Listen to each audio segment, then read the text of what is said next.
बिहार के तमाम भावी शिक्षक साथियों को बाल भगवान का नमस्कार। बिहार के तमाम 7वीं चरण का इंतजार कर रहे शिक्षक बंधुओं के लिए बड़ी विकट स्थिति उत्पन्न हो गई है। एक तरफ सरकार तो पलटी मार ही रही है, पलटी मार ही ली है। अब आपके सचिवालय के अधिकारी भी पलटी मार रहे हैं। मैं पूरी घटना को बताऊंगा विस्तार से। आप लोग बने रहिए हमारे वीडियो के साथ और आप सबसे आग्रह होगा कि हमारे इस चैनल 7th Phase 24 को सब्सक्राइब करें और पसंद है वीडियो तो लाइक भी करें और शेयर करें। चलिए हम लोग खबर को विस्तार से जानते हैं। कल आपने पेपर के माध्यम से देखा कि किस तरह से बिहार सरकार 6वीं चरण माध्यमिक उच्च माध्यमिक बहाली को एक एविडेंस बना करके, एक मुद्दा बना करके 7वीं चरण बहाली को लटकाने पर तुली हुई है और लटका रही है और लटकाते आई है पिछले 3.5 वर्षों से। उसके एक भी बिहार सरकार के मंत्री जो हैं अभी तक डेट ओपन नहीं कर रहे हैं, मंथ ओपन नहीं कर रहे हैं कि 7वीं चरण बहाली कब तक आएगी। यह एक बहुत दुविधा का पल है हमारे जितने भी साथी हैं जो 7वीं चरण बहाली का इंतजार कर रहे हैं उनके लिए।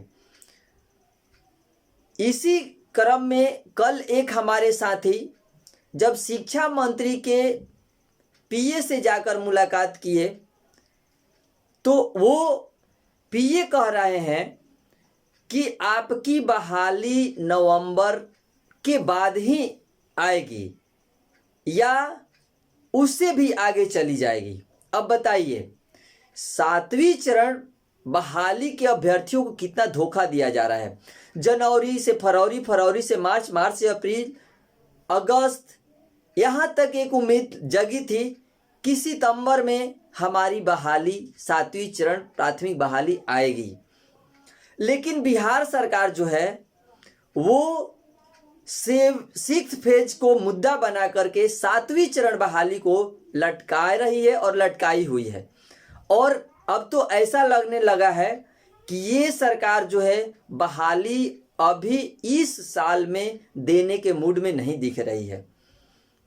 इस पर अभ्यर्थियों को किस तरह से 7वीं चरण बहाली को लाया जाए, एक ठोस रणनीति बनानी होगी और उस रणनीति के तहत जो अग्रणी साथी हैं उनके साथ बिहार के 38 जिला के अभ्यर्थी को चल करके और इस बहाली को लाने का प्रयास करना होगा। हमें हाथ पर हाथ धरे बैठने से नहीं होने वाला है।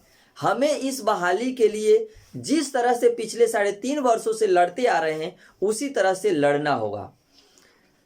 जब शिक्षा मंत्री जी का पीए ये कह देते हैं कि आपकी बहाली नवंबर के बाद आएगी, आपकी बहाली उससे भी अधिक जा सकती है, तो कहीं ना कहीं ये बात स्पष्ट हो जाती है कि 7वीं चरण बहाली के लिए अभी कोई कार्य नहीं हो रहा है और कोई इस पर विशेष ध्यान नहीं दे रहा है। तो एक ही तरीका है उसको ध्यान आकर्षित करने के लिए 7वीं चरण के जो शिक्षक अभ्यर्थी हैं वो अपनी मांगों को मजबूती तरीके से रखें और हर जगह एक ठोस रणनीति के तहत प्रयास करें। चलिए, आपने पार्टी को बदलते देखा है, पार्टी को पलटी मारते देखा और सुना है। एक एमपी एमएलए को पार्टी बदलते देखा और सुना है। लेकिन हद तो तब हो गई जब शिक्षा विभाग के पटना बिहार सचिवालय के शिक्षा विभाग के बड़े अधिकारी यानी अपर मुख्य सचिव भी अब पलटी मारने लगे हैं। जो पहले आश्वासन दे रहे थे वो आश्वासन भी अब नहीं दे रहे हैं।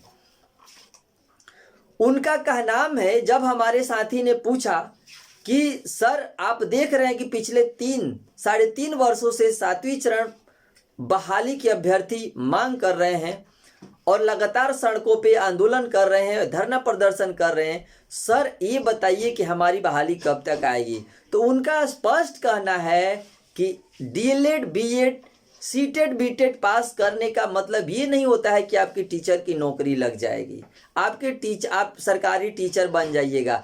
आप जा कर के किसी दूसरे क्षेत्र में नौकरी के लिए प्रयास कीजिए। कितनी सोचने वाली बात है और कितने दुविधा की बात है कि सरकार तो सरकार, मंत्री तो मंत्री, अब एक आईएएस अधिकारी भी पलटी मार रहे हैं और 7वीं चरण प्राथमिक शिक्षक बहाली के अभ्यर्थियों से मुंह मोड़ने लगे हैं। आखिर क्या गलती है? 7वीं चरण जो बहाली की अभ्यर्थी मांग कर रहे हैं, उनकी आखिर क्या गलती है? क्यों सरकार तो सरकार, अब विभाग भी उसे इग्नोर करने लगा है? आखिर कहाँ इनसे गलती हो रही है? इनका कसूर क्या है? इनका कसूर बस इतना है कि ये अपने भविष्य को संवारने के लिए सरकारी नौकरी मांग रहे हैं, क्योंकि ये शिक्षक बनने की सारी अहर्ताएं पूरा कर चुके हैं।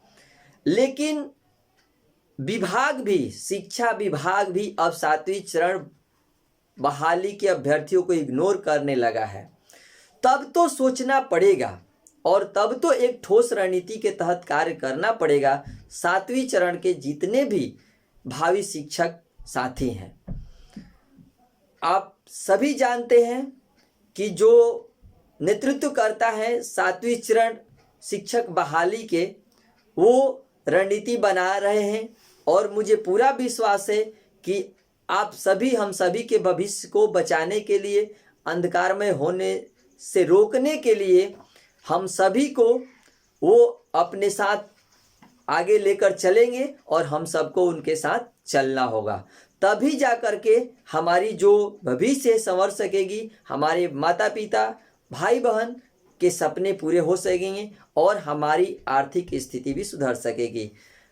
वीडियो देखने के लिए बहुत बहुत धन्यवाद। इस वीडियो में बस इतना ही। आप सजग रहें और अपने बहाली के लाने के लिए तत्पर रहें, यही आपसे विनती निवेदन होगा। बहुत बहुत धन्यवाद। फिर मिलते हैं अगले वीडियो में।